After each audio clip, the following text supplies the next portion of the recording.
ఏంటో కొత్త సంవత్సరం కొత్త ఆశలు కొత్త ఉత్సాహం అని లేకుండా 4 రోజులు కూడా గడవక ముందే పిడుగులాంటి వార్త ప్రపంచాన్ని కుదిపేసింది. 5 ఏళ్ల క్రితం ఈ సమయంలోనే కదా కోవిడ్ మహమ్మారి మెల్లగా చేరి ఒకేసారి పెరిగి అందరినీ భయపెట్టింది. ఇప్పుడు మరో వైరస్ వస్తున్నా అని సిగ్నల్ ఇస్తుంది. అయితే ప్రమాదం ఏమీ లేదు అని భారత్ ప్రభుత్వం చెప్తూనే జాగ్రత్తగా ఉండమని హెచ్చరిస్తుంది. ఈ కొత్త వైరస్ పేరు హెచ్ఎంపీవీ. భారతదేశంలో మొట్టమొదటిసారిగా 2 కేసులు నమోదయ్యాయి. చైనాలో అయితే రోజు రోజుకు కేసుల సంఖ్య పెరుగుతూ ఉందనే చెప్తున్నారు. అయితే ఇదేం పాండమిక్ గా మారే ఛాన్స్ లేదని, చాలా తక్కువ అవకాశాలు ఉన్నాయని వరల్డ్ హెల్త్ ఆర్గనైజేషన్ చెప్తుంది. చలికాలంలో వ్యాపించే శ్వాస సంబంధిత ఇబ్బందులు సాధారణమే అని, అయితే కోవిడ్ వైరస్ ని ప్రపంచం మర్చిపోలేదు కనుక ప్రతి కొత్త ఇబ్బందిని పెద్దదిగా చూడాల్సిన అవసరం ఉందని డాక్టర్స్ చెప్తున్నారు. ఇన్ఫ్లమేటరీ అంటే శ్వాస సంబంధిత ఉబ్బసం, దగ్గు, జలుబు, జ్వరం లాంటి సాధారణ లక్షణాలే ఉంటాయని, అలాంటివి ఉంటే వైద్యుల్ని సంప్రదించమని చెప్తున్నారు. అది తీవ్రమైతే తీసుకోవాల్సిన చికిత్స ఏదో ఒకటి ఉంటుంది కదా, అది వైద్య పరీక్షల ద్వారానే నిర్ధారించబడుతుంది. కనుక అజాగ్రత్తగా ఉండకండి అని ప్రజలను సూచిస్తున్నారు. ఇప్పుడు హ్యూమన్ మెటానెమో వైరస్ మన ఇండియాలో 2 పిల్లలకు సోకింది. ప్రస్తుతం 2 కోలుకున్నారు. 2 కూడా బెంగళూరు వాసులే. 3 నెలల పసిపాప బ్రోంచో నిమోనియాతో హాస్పిటల్లో చేరింది. పరీక్షల తర్వాత హెచ్ఎంపీవీ అని తేలింది. చికిత్స తర్వాత కోలుకొని ఇంటికి వెళ్ళిపోయింది. మరో 8 నెలల బాలుడు కూడా సేమ్ బ్రోంచో నిమోనియాతో హాస్పిటల్లో చేరి హెచ్ఎంపీవీ పాజిటివ్ అని తెలిసిన తర్వాత చికిత్స అందుకున్నాడు. ప్రస్తుతం కోలుకున్నాడు. అపాయమేమి లేదని డాక్టర్స్ చెప్పారు. 2025 జనవరి 3న హెచ్ఎంపీవీ పాజిటివ్ అని తెలియగా చికిత్స అందుకోగానే 3 రోజుల్లో అంటే 6వ తేదీ ఉదయం కల్లా ఆ బాబు నిలకడగా కోలుకుంటున్నాడని ప్రెస్ ద్వారా ప్రజలకు చెప్పారు. Indian council of medical research ICMR ఎప్పటికప్పుడు WHO వెల్లడిస్తున్న తాజా సమాచారాన్ని అనుసరిస్తూ పరిస్థితులను విశ్లేషించుకుంటుంది. భారతీయ వైద్య పరిశోధనా మండలి ఐసీఎంఆర్ దేశంలో శ్వాస సంబంధిత అనారోగ్య పరిస్థితులు ఉన్న అందరినీ బయటకు వెళ్లకుండా జాగ్రత్తగా ఉండాలని చెబుతుంది. అలాంటి లక్షణాలు ఉన్న వాళ్ళందరూ ఇతరులకు కొంచెం దూరంగా ఉండడం,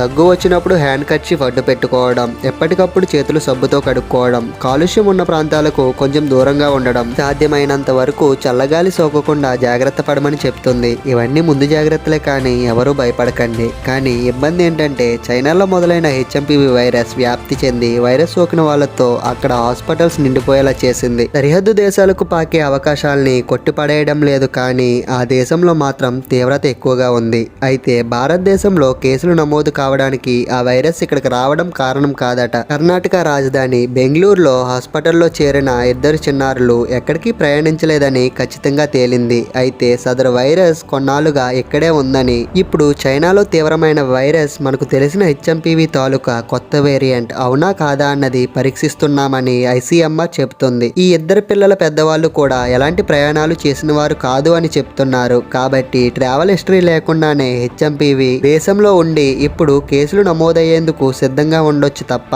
మహమ్మారిగా మారే అవకాశం లేదని ప్రజలు భయపడకండి అని ప్రపంచ ఆరోగ్య శాఖ ప్రజలను సూచిస్తుంది. కాబట్టి మరిన్ని పరీక్షలు నిర్వహిస్తేనే ఇంకా ఎంతమంది ప్రజలు హెచ్ఎంపీవీ బారిన పడ్డారనేది తెలుస్తుంది. మలేషియా, జపాన్, హాంకాంగ్ లను మరింత జాగ్రత్తగా ఉండమని WHO నుంచి సూచనలు అందాయని వార్తలు వెలువడుతున్నాయి. ఇప్పటికే ఆంధ్ర, తెలంగాణ రాష్ట్రాల్లో ప్రభుత్వ ఆరోగ్య శాఖలు హెల్త్ అలర్ట్ సూచనల్ని రేడియో, టీవీ, పేపర్ల ద్వారా ప్రజలకు అందిస్తున్నాయి. దేశంలో మరికొన్ని రాష్ట్రాలు కూడా జాగ్రత్త పడ్డాయి. ప్రమాదం ముంచుకొచ్చిన వైద్యం అందుబాటులో ఉండేందుకు అన్ని జాగ్రత్తలు తీసుకుంటున్నట్టు ఆయా రాష్ట్ర ప్రభుత్వాలు చెబుతున్నాయి. శీతాకాలంలో ఇలాంటి వైరస్లు చాలా చురుకుగా తయారై అంటుకుంటాయి కనుక ఏ చిన్నదాన్ని కూడా తేలికగా తీసుకోకండి. కోవిడ్-19 కరోనా వైరస్ ఒక కొత్త వైరస్ కనుక చకచకా వ్యాపించింది. దీన్ని అడ్డుకునే ప్రతినిరోధకాలు అంటే యాంటీబాడీస్ మనుషులలో లేవు కనుక ప్రపంచమంతా అతలాకుతలమైంది. అయితే ప్రస్తుతం హెచ్ఎంపీవీ విషయం అయితే అలా కాదు. 2001లోనే దీన్ని కనుగొన్నారు. అయితే దీనికి సరిపడే మందు ఇంకా తయారు కాలేదు.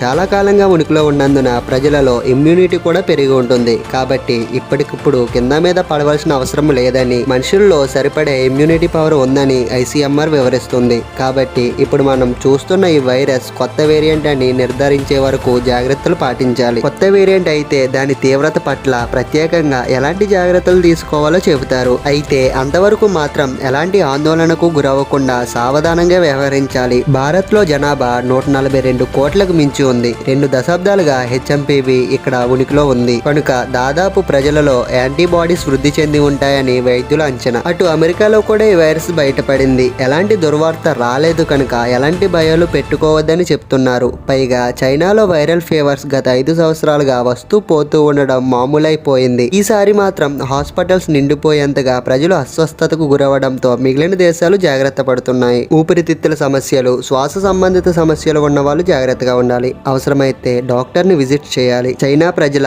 కొత్త వ్యాధి తీవ్రత ఎలాంటిది అని ప్రపంచ ఆరోగ్య సంస్థ మిగతా దేశాలకు చెప్పవలసి ఉంది. అది దాని బాధ్యత. కనుక మన భారత ప్రభుత్వం ఇప్పటికే WHO నిర్విరామంగా సంప్రదింపులు జరుపుతుంది. తాజా సమాచారం తనకి చెప్తూ ఉండమని కోరింది. కోవిడ్-19 సమయంలో ఎన్నో విషయాల్లో చైనా చాలా గుంబానంగా వ్యవహరించింది. ప్రపంచాన్ని ప్రమాదంలోకి నెట్టేసిందని నిపుణుల అభిప్రాయం. ఎంతో కాలానికి కానీ కోవిడ్ యొక్క అన్ని వివరాలు వెల్లడి కాలేదు. కానీ అప్పటికే చాలా నష్టం జరిగిపోయింది. ఇప్పుడు చూస్తుంటే ఎలాంటి ట్రావెల్ హిస్టరీ లేకుండానే భారత్లోని 2 పిల్లలకు HMPV నిర్ధారణ కావడం, కోలుకోవడం కూడా జరిగిపోయింది. కాబట్టి 5 ఏళ్లలోపు పసిపిల్లలు, 60 ఏళ్లు పైబడిన పెద్దవాళ్ళు జాగ్రత్తగా ఉండమని ప్రభుత్వం చెప్తుంది. నిమోనియా లక్షణాలు ఏది కనిపించినా కూడా వెంటనే చికిత్స తీసుకోవాలని చెప్తుంది. మళ్ళీ గుర్తు చేస్తున్నాం. శ్వాస సంబంధిత ఎలాంటి సమస్యలు ఉన్నా సరే సంబంధిత డాక్టర్ని లేదా మీ కుటుంబ డాక్టర్ని సంప్రదించండి. అలాగని ఊరికే కంగారు పడకండి. అలా కంగారు పడకండి అనే భారత ప్రభుత్వం కూడా చెప్తుంది. ఏ చిన్న అపశృతి వినిపించినా ఆ దిశగా తన్ను తాను సిద్ధం చేసుకోవడానికి ప్రభుత్వం సిద్ధంగా ఉన్నట్టు చెబుతుంది. 2019-20లో కోవిడ్ విషయంలో చైనా గుట్టుగా ఉండి మొత్తం ప్రపంచాన్ని భయకంపితులుగా చేసినట్టు ఈసారి అలా చేయకుండా అనుక్షణం జాగ్రత్తగా అసలు సిస్సులు సమాచారం అందిస్తూ ఉంటామని WHO కూడా చెప్తూ ఉంది. మంచి వార్తలే విందామని మనమందరం కోరుకుందాం. అయినా సరే కోవిడ్ సమయంలో ఎన్ని రకాల జాగ్రత్తలు తీసుకున్నామో మరొకసారి గుర్తు చేసుకుని వాటన్నిటినీ మళ్ళీ పాటిద్దాం. మన ఫ్రెండ్స్ అండ్ ఫ్యామిలీకి చెబుతూ మనం కూడా పాటిస్తూ ఇది మరో మహమ్మారి కాకూడదని కోరుకుంటూ ఇలాంటి మంచి వార్తను ప్రభుత్వం చెప్పాలని కోరుకుందాం. తప్పకుండా ఈ వీడియోని అందరికీ గ్రూప్స్ అండ్ సోషల్ మీడియాలో షేర్ చేయండి. ఎందుకంటే చాలా మంది తేలికగా తీసుకుని ప్రాణాల మీదకు తెచ్చుకునే ఛాన్స్ ఉంది. కాబట్టి అందరూ జాగ్రత్తగా ఉండండి. కానీ కంగారు పడవలసిన అవసరం ఏం లేదు. కాకపోతే మనం జాగ్రత్తగా ఉండాలి. ఈ వీడియోలో ఇన్ఫర్మేషన్ మీకు ఇన్ఫర్మేటివ్ గా ఉంటే